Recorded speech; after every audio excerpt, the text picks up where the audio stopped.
ठठरियों पर गठरियां लादे यह जनसैलाब किसी पिकनिक पर नहीं जा रहा मेरे कुलीन दोस्त।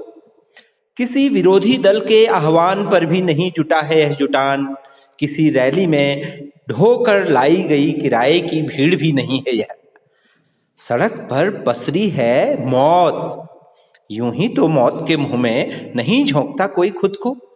इस जन सैलाब को समझो मेरे देश, समझिए इस सविनय अवज्ञा को। नमस्कार मित्रों, 91.2 एफएम पर आप सुन रहे हैं उत्तराखंड मुक्त विश्वविद्यालय का रेडियो बदलते शहर की धड़कन। हेलो हल्द्वानी। मैं हूं कौसानी से भवानी शंकर कांडपाल और आप सुन रहे हैं श्रृंखला कोरोना काल की रचनाएं। कोरोना काल में रचित कविताओं की कड़ी में आज हम लेकर आए हैं चर्चित कवि आत्मा रंजन की कविताएं। शिमला के निकट एक साधारण किसान परिवार में जन्मे आत्मा रंजन हिमाचल प्रदेश विश्वविद्यालय शिमला से हिंदी साहित्य में एमफिल करने के बाद आजकल हिमाचल प्रदेश उच्च शिक्षा विभाग में लेक्चरर हैं। देश भर की अधिकांश प्रतिष्ठित पत्र पत्रिकाओं में आत्मा रंजन की कविताओं के अलावा कुछ कहानियां और समीक्षाएं आदि भी प्रकाशित हुई हैं। चर्चित कविता संग्रह पगडंडियां गवाह है कि प्रकाशन के अलावा आत्मा रंजन की कुछ रचनाएं संपादित संग्रहों में भी प्रकाशित हुई हैं। आत्मा रंजन की अनेक रचनाओं का अंग्रेजी, पंजाबी, उर्दू, गुजराती, मलयालम, बांग्ला, असमिया और नेपाली आदि भाषाओं में अनुवाद भी हुआ है।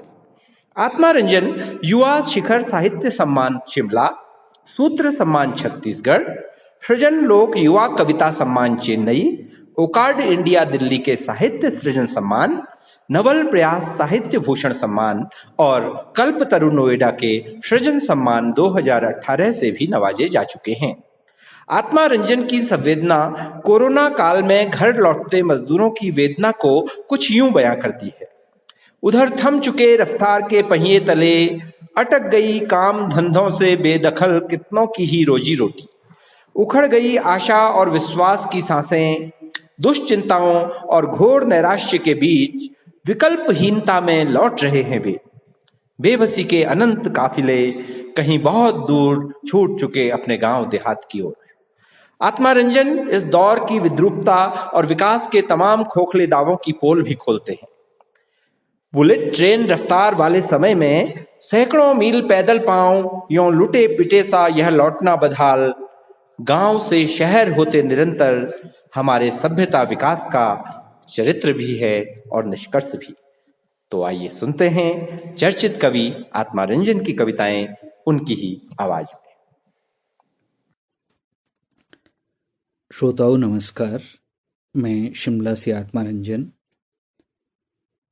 कोरोना काल में रचित कविताओं की श्रृंखला में आज अपेक्षाकृत कुछ लंबी सी कविता आप सबके बीच प्रस्तुत करने जा रहा हूं। कोरोना काल में सबसे यातनापूर्ण दृश्य हमारे मजदूर साथियों के घरों की ओर लौटने के रहे, कहीं भीतर तक विचलित करते हुए। मेरे लिए ये कविता से अधिक अपने भीतर की पीड़ा और बेचैनी को व्यक्त या साझा करने का प्रयास अधिक रहा। इसी रूप में मैं ये कविता आप सबके समक्ष पढ़ रहा हूँ। कविता का शीर्षक है महाविपद में उनका लौटना। इस महाविपद समय में महानगर ने बांध लिए हैं मास्क, सैनिटाइजर से धो पोंछ कर तमाम अवांछित स्पर्श, रटता हुआ सोशल डिस्टेंसिंग का सबक बैठ गया, डूब गया है इत्मीनान से टीवी पर पसरे रामराज्य में।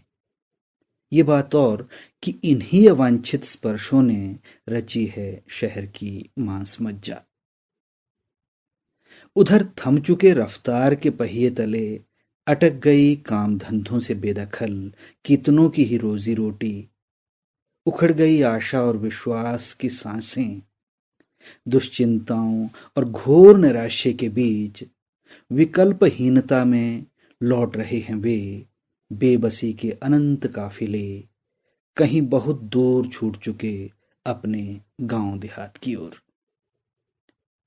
जब एक हाँक पर तालियां पीट रहा थालियां पीट रहा पूरा देश एक स्वाभाविक बौखलाहट के साथ आंखें तरीरता कोस रहा उन्हें कुलीन तंत्र कि जब देश भर में लॉकडाउन है और कर्फ्यू, तो इस तरह बेतहाशा भीड़ में उमड़ना, क्या ये इस देश के नहीं? कानून भी कुछ है, जिम्मेदारी भी कुछ, सोच रहा एक कवि। सचमुच ये किस देश के हैं? कहाँ है इनका देश? हाड़ तोड़ खटने के बाद रोटी की मोहताजी ने निकाल हंकाल दिया था इस तरह गांव से परित्यक्त। शहर ने जरूरत भर बुलाया, कौड़ियों के मोल खरीदा पसीना और नाक भौं सिकोड़ते भीख की भंगिमा में लगाया दाम। तिरस्कार और संशय की नजर को दिखाई दिया उनमें कोई चोर उचक्का अपराधी ही। महाविपद में हुआ सब साफ, रोटी की मोहताजी में शहर से भी हंकाले गए वे फिर परित्यक्त। सच कहाँ है इनका देश?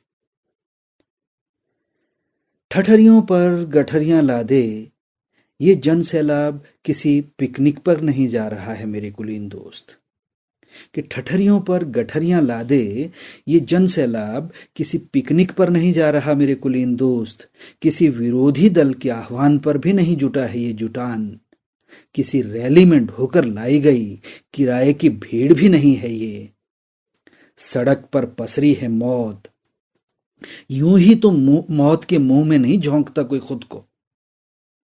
सड़क पर पसरी है मौत, यूं ही तो मौत के मुंह में नहीं झोंकता कोई खुद को।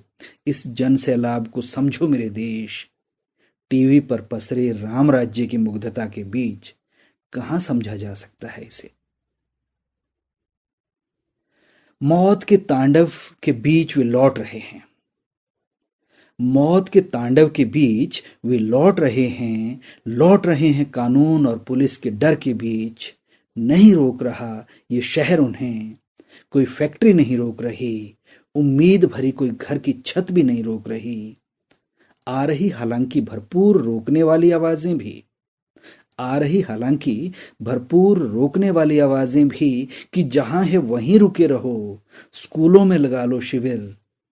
वे रोक रहे उन्हें उनकी चिंता से नहीं बल्कि संक्रमण फैलने के डर से। रोक रही उन्हें सिर्फ राजनीतिक मनुहार, जो हमारे समय का सबसे अविश्वसनीय स्वर है। वे रोक रहे उन्हें उनकी चिंता से नहीं बल्कि संक्रमण फैलने के डर से। रोक रही उन्हें सिर्फ राजनीतिक मनुहार, जो हमारे समय का सबसे अविश्वसनीय स्वर है। भूखे प्यासे भी उनका न रुकना कर रहा इसकी तस्दीक। भूखे प्यासे भी उनका न रुकना कर रहा इसकी तस्दीक कि घबराइए नहीं राजन, उमड़ता ये जन सैलाब न विरोध है न विद्रोह, वो तो ये कर ही नहीं पाए कभी। घबराइए नहीं राजन, उमड़ता ये जन सैलाब न विरोध है न विद्रोह, वो तो ये कर ही नहीं पाए कभी। तमाम आदेशों के प्रति मगर एक अस्वीकार है, समझिए इस सविनय अवज्ञा को। तमाम आदेशों के प्रति मगर एक अस्वीकार है, समझिए इस सविनय अवज्ञा को। दुख के ऐसे ही अतिरेक में, दुख के ऐसे ही बुझके बांध के आए थे वे शहर। दुख के ऐसे ही अतिरेक में, दुख के ऐसे ही बुझ के बांध कर आए थे वे शहर। फर्क इतना था कि तब बेहतर होने की उम्मीद साथ थी, आज नाउम्मीदी और विकल्पहीनता। फर्क इतना था कि तब बेहतर होने की उम्मीद साथ थी, आज नाउम्मीदी और विकल्पहीनता। लौट रहे हैं वे वहीं जहां से आती रही हैं अक्सर आत्महत्या की फसल उगाही की भी खबरें। लौट रहे हैं वे वहीं जहां से आती रही है अक्सर आत्महत्या की फसल उगाही की भी खबरें।